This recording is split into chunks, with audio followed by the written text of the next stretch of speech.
hello' friend সকলোকে good evening জনালোঁ আৰু এয়া চাওক আমাৰ বুবুক আজি মই বান্ধি দিছোঁ মানে বুবুৰ আজি ভেকচিন লোৱাৰ ডেট হয় আৰু ছাৰ ঘৰতে আহিছে ভেকচিন দিবলৈ সেইকাৰণে বুবুক বান্ধি দিছোঁ আৰু তাই গম পাইছে যে তাইক আজি কিবা এটা কৰিব তাই সেইকাৰণে বহি আছে চুপচাপ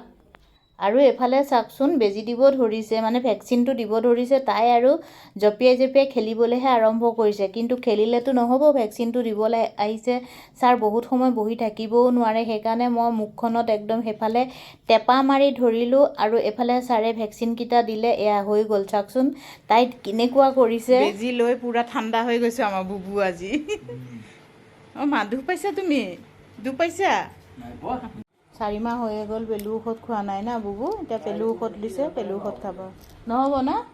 মই যেনেকৈ যাব নোৱাৰোঁ বুবুক লৈ অকলশৰীয়া মানুহ বহুত অসুবিধা হয় সেইকাৰণে ছাৰক ঘৰতে মাতিলোঁ ঘৰলৈকে আহিলে আৰু আপোনালোকৰ যদি দৰকাৰ পৰে মাতিব পাৰে ছাৰৰ মুখৰ পৰাই শুনি লওক ছাৰ আপুনি কোন ভেটেৰিনেৰী হস্পিটেলত কাম কৰে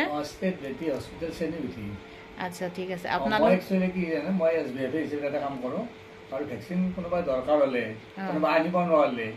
ইনভাইট কৰিলে মই ঘৰত দি আহোঁ ঠিক আছে আমাৰ ফ্ৰেণ্ডসকলে যদি গুৱাহাটীৰ ভিতৰতে কাৰোবাৰ ঘৰত মোৰ নিচিনা কুকুৰ আছে পুহিছে আপোনাক মাতিলে আপুনি নিশ্চয় যাব নিশ্চয় কাৰোবাৰ যদি অসুবিধা হয় আমি যাওঁ তেনেকৈ ঠিক আছে তাই মিলাই পেলাই যাওঁ ডিউটিৰ পিছত আমি তেনেকৈ যাই মানে ভেকচিন দিওঁ ঠিক আছে হ'ব দিয়ক ছাৰ থেংক ইউ বাৰাণ্ডাতে মিনি শুই আছিলে মিনিকো অকণমান ছাৰে চাই দিলে তাই ভালেই আছে আমাৰ বুবুৰ আৰু এবছৰৰ কাৰণে ভেকচিন ল'ব নালাগে আৰু এবছৰ পিছত ছাৰক লগ পোৱাৰ আশাৰে বাই বাই